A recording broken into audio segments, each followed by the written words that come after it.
Hello friends, welcome back. In this session, you are going to learn about a few options that are available under Azure subscription, right? In our previous session, we have covered how to generate a cost analysis report, how to create a cost alert and budget, and also we have checked out some advisory recommend options, right? So let's go and begin and explore a few options that are available under subscription. Okay, so everybody knows now, whenever you click any cloud services, now you can see the overview. This overview option is available for all the services, and it is going to talk about, it is going to say about, the basic things that you have done or that you have configured for your service. If you look at your overview, it is going to talk about subscription ID, subscription name, and billing period, currency, and all, right? So now today in this session we're going to explore this top what is that activity log, access control, tags, diagnose and solve problems, security and events. Okay, so coming to the second option, you have activity log. So what is mean by activity log? Activity, so which is performed by a user. Okay, so that is called an activity, right? So action performed by a user, and that is going to store in an activity log. Okay, so basically this is going to record the action performed by a user under particular cloud services. Okay, in our previous session, I have renamed the subscription, and then I also created the budgets and all. So that is being recorded in under activity log, right? So it means that whatever you perform, whatever you do under particular cloud services, it is going to record and it is going to keep it in activity log, right? If you look at here at what time have been renamed the subscription, it is saying as a 3 hours ago, and this is the timing and which account it has been done. And similar way, when it is a created a budget and all, it who is been done, and at what time, right? So this is something in real time, it is going to help you. For example, if somebody has done changes on some one of the cloud service, and you would like to find who has done, right? So immediately you can come back and open the Azure portal and come to the particular cloud service and go to the under activity log. You can find who has done the changes, at what time, and you can also find out which email ID who is initiated by. This is something, it's very helpful, right? So that's why any changes that made on the particular cloud services, who has done the changes, then please you can come back to the activity log panel, and you can check out the person. Okay, and this activity log option is available for all of the cloud services that are available in Microsoft Azure. Okay, so individual activity log, for example, I open a subscription. This activity log is is only talk about subscription activities. Similar way, if I open a virtual machine, that virtual machine cloud services activity log is going to talk about only virtual machine activity logs. Am I clear? So right, so these whatever you're saying, these all 5 or 6 option is common for all of the Azure cloud services. That's why we need to understand these 6 option first. Then whenever you create a new services, you will not be confused. So because you will be knowing well, right? So that's why now I'm hoping you guys clear with activity log now. Okay, next, access control. Guys, so this access control plays very major role in organization, and because when you're granting or when you're revoking access, you have to be very particular whom you are giving access, whom you are removing access, in which cloud services, where you are accessing, what kind of level access you are providing it. Everything you have to act on, be very careful, right? For example, instead of you giving a reader, you give an a owner level access, then the person is going to perform all operations. Getting my point? So here in Azure, access control is something is going to talk about the complete access level of Azure cloud services. Okay, and access control can be also called as an identity access management, and you can also call it as a rollback level access. Okay, that IAM stands for identity access management, right? And for example, how to add a person into the particular subscription, and how to download, you can also download the role assignment that you have been assigned, and you can check access, you can deny, you can all stuff you have, right? So first what we'll do, check access. Okay, so first I'll be checking my access, and let's see what it's going to say. Okay, so when I click on my account ID, it is clearly saying I'm a service administrator. I have a full access.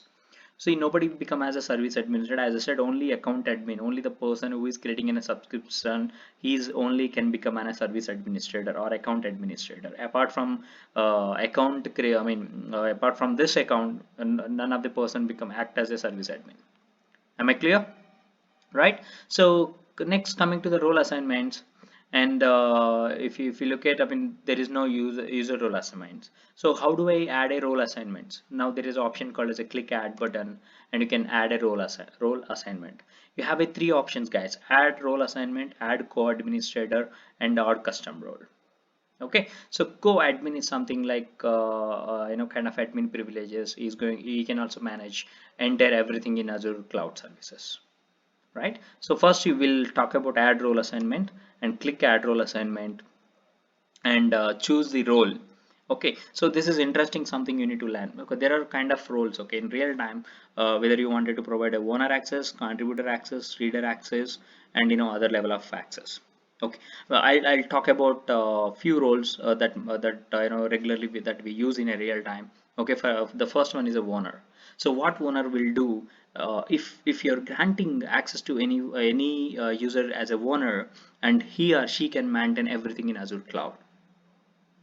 Is it clear? So he can add other users, he can revoke other users, he can perform any operation in Azure cloud. Okay, so that's something high level of privileges that you are selecting. Okay, and so next, contributor. So contributor also can act as a owner. So but only thing is, contributor cannot add other user into any cloud services.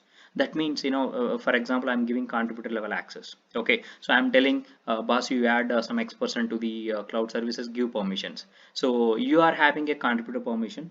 So when I say you to add some other user, you can't perform that operation, because contributor cannot have adding or removing privileges to a Azure cloud services. Okay, but he can perform most of the operations similar to the owner. So he will be having owner kind of level access, but he cannot give access to the other user. He cannot revoke to access to the other users. Am I clear? So but owner can do, he can remove, he can revoke. It's something like he's having all privilege to perform any operations in Azure cloud services. Okay, and coming to the reader, so you already know what he can do. He can't perform any operation, kind of edit or update or delete anything. He can't do. He just come and he can just view the resource or services, and you can he just kind of maintain and monitor. Getting my point? So these are the three these are the custom, I mean, roles that's available. And also, if you look at, there are a lot of inbuilt roles are provided by the Microsoft. I can't go ahead and explain this all of the roles, but if you talk about, I'll tell you what are they. Okay, for example, there is a one backup admin joined in your team. Okay, so you have a multiple services related to the backup. So you have it's quite difficult to go on each and every backup services, and giving access, it's quite difficult. So what you can do is, here if you select a role as a backup administrator, you can just select for backup. See, you have a backup contributor, backup operator, backup reader. So if you select this kind of role, backup contributor, and get the assign access to user group or something. Now you select for some user, Ashok Azur, some other user is my colleague. So you can just select this person and save it. So this person is going to get whatever backup services that are available in Azure. You're getting my point? See, guys, that's what I'm trying to tell you here is, there are predefined some rules that talk about individual services backup. So that particular person, when you're assigning any access level to the backup contributor, is going to get access related to the backup services. When I'm giving in a virtual machine contributor, and that person is going to get a virtual machine level of access. Is going to check, or is going to get access to all virtual machines, and he can perform some operations related to the contributor access level of access. Okay, so that's why, I mean, what this by default predefined roles helping you is, you no need to go and individual VM and give an access. When you're selecting that virtual machine contributor or backup contributor, database operator, and giving on a email accounts here, and you can by default they are getting going to get access to those particular services. Clear? And real time, guys, do not grant or give access to the sorry, do not give or grant access to the personal accounts. Either personal means Gmail or Hotmail or Yahoo. This is kind of a security violation. You're not supposed to do that. Okay, and make sure you are providing access to the organization email IDs, and you should not provide any kind of personal accounts or personals, because it's kind of authorization issues. It is in a violation of your company. Okay, so make sure whom you are granting and what kind of level of access it is. Okay, right, this is clear. And you have a lot of options, that's what I'm trying to say. You have a backup contributor and something like that. And also if you look at a little bit, scroll down, where you wanted to give user or group or some app services, where whom you wanted to give access level roles, and you can select the particular person, and once you select it just save the button. Now this person is going to get access here.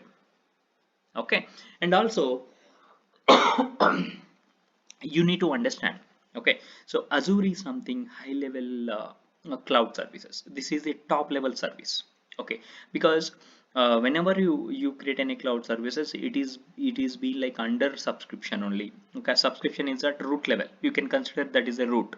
So when you are giving access to the root, so what it means is going to get all sub level of cloud services. It means whenever you provide access to the subscription under here, and this person is going to get complete level of access to all your Azure cloud services. Am I clear? Right, so that's why, so giving access level at subscription is not suggestible in real time. So if the she or he at what team they belongs to, if the development, you focus on only development related components and give access to those components. Don't simply come and give access control here and and say okay, so this person is going to check all the services, even it doesn't included those cloud services. Okay, so what I'm trying to say here is this access control button will be available for all cloud services. If you're granting here, is going to get root level. For example, you created a one virtual machine and you are open that virtual machine and you are given access to that virtual machine, so that person is only can get access to that virtual machine. Right, so this access basically can be managed individual service level or individual resource group level, also individual subscription level. When you are providing in a subscription level, is going to get complete access to your environment. When you are providing in a resource group level, whatever the services you created under resource group is going to get all access. If you are not providing resource group, only you are providing resource particular service, and he or she, they are going to get only the particular level of service access. Clear? Okay, now coming to the role assignment, now you guys know how to add role assignment, and you also add a co-administrator. Co-administrator is something, it's similar, as I said, it's a kind of what you can call having high privilege to your environment. How you can become add a co-administrator? You can just come back here, add and say co-administrator, and you can select and save it, add co-admin. Now this person can become as a co-administrator. Okay, so if you wanted to just say refresh, okay, this person as an co-administrator, right? So if you wanted to add custom role, you can also add custom kind of permissions. Okay, so you can manually create some rules and permissions. You can assign to it, you can clone that rule, you can do some your own kind of policies and permissions. You can use them in real time. Okay, I'm not going to show this because we have to do some job here. I'm just going back, and you can also download role assignment that you have been done, and coming back to the roles, and earlier it was showing an empty screen. Now let's see what it goes, what it shows for us. See the roles. There's a owner, contributor, reader, backup, all you have. So these are roles we already seen while giving a role assignment option, right? So here you see already. Sorry, here you see, right? These are the roles. So this is basically roles talk about different kind of permission level access. Okay, deny assignments. If you want to deny access to someone, and you can do that. You can even deny access level of permissions. And classic administrator. Okay, so guys, classic administrator. Initially, we talk about we have a classic portal and Azure ARM portal. Okay, so I also said that there are few classic services migrated to the Azure ARM portal, new portal, Azure Resource Manager portal. So if they wanted to access or if they needed some kind of administrative privileges, so you have to provide classic administration. So that's why you are seeing classic administration permissions, right? Clear? So that is how you basically take care of access control in your environment, guys, right? This is about complete identity access management, or you can also call it as access control, also rollback access. Clear? And you can see rollback role assignments and roles, deny permissions, classic administrators. How to remove, for example, I want to remove this person, so just click on remove, and that he or she will be removed from the uh, access control. So this person cannot access this particular service no more.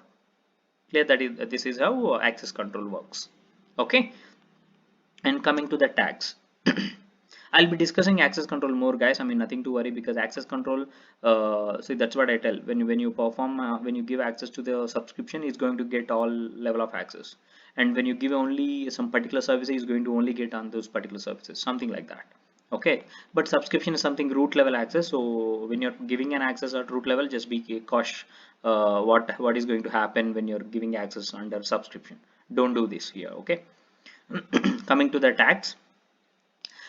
Tags mainly use it for billing purpose. Okay, so what is mean by tags? For example, you have a similar cloud services, it's more than 10 services. Okay, what you can do, you can just create a tag. So when the billing doing, right, if you just select the tag, and the billing will be calculated automatically. Okay, I'll tell you simple. You have configured one virtual machine with the one exercise, right? You have a 10 virtual machine with the same size. So if you wanted to check the billing, and you just select the tag, and it is going to give the 10 virtual machine of billing directly anywhere, right? If you go to any medical stores and everywhere, they're going to maintain tags to easily verify how many still how many tablets they have in a medical store, or what is the billing for that, everything they can. In the similar way, in service also, if when you're choosing a tag, what is the cost for that, what are the services associated with the tag, kind of that. It's very, if you ask me in a simple manner, in each every company, they'll do some labeling, right, on desktop or monitor, the tags. So whenever you type the tag, you will be getting the details of the particular monitor or particular system. So basically here, tags is helping for billing and to manage kind of services for you. Okay, that's about tags. So you can also type tag, and you can save it. For every cloud service, these all options is pretty much similar to all options for same. Okay, so and coming to the diagnose and solve problems. So this is diagnose and solve problems, guys. So this is one of the beauty, I would say, because I doesn't know any, I don't have any knowledge. For example, I don't have a real-time knowledge, or I don't know what to do if some service issues occurred in my environment. Okay, so if any cloud services, you open now, I'm opening under subscription, and not only subscription, when you open a virtual machine, when you open a database, when you open a storage, every service, you'll be having in a diagnose and solve problems, this option by default. What happens when you click? It is going to give an a common problems. So for example, your subscription is disabled, and how can I reactivate it? You don't know what to do. So this is going to help you how to reactivate it.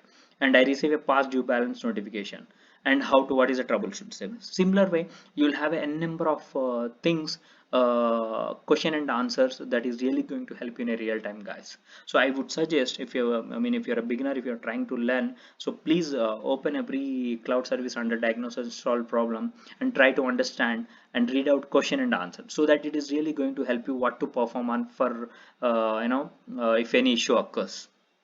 This is about diagnose and solve problem. And coming to the security, I'm going to talk about separate topic. And we have a security center as a service. This is going to give complete picture about your environment, your environment is secure or not. It is going to monitor your virtual machine, network, patching, all the stuff. So we'll discuss this topic in the end of the our cloud service, but right now we don't require to talk about security. And these are events is something kind of related to the what you can call if you look at here, I don't have much awareness about events, but yeah, this is going to help you on building automation into your cloud infrastructure and create serverless apps integration. There are different type of events options. You have a logical apps, Azure function, webhook. So most of the time this option probably used by the development team to kind of develop some kind programs, serverless, this kind of stuff. Okay, uh, these all options, guys. These all are you're going to see similar to all your cloud services. Whenever you open any cloud services, these options are common. Okay, so that's why have discussed this with you guys. So now you don't have any confusion, right? Whenever I open a cloud services, when you look at, now you know what is the overview, what is activity log, what is the purpose of access control, what is mean by tags, and what is a diagnose and solve problems, right? So this is how you need to learn. Okay, so I hope you all understand about activity log. I hope you, access control, and tags and other options too. Okay, so if you have any questions, please mention me in a comment section. I'll be trying to help you in a personal, or trying to reply on the comment. Okay, so we have covered these four as well, and next the billing, this all done. And I'm going to talk in the next topic under settings, what are these options available under settings. Okay, so we are going to explore these all options in our next class. Thank you guys, keep for watching my next videos. Bye.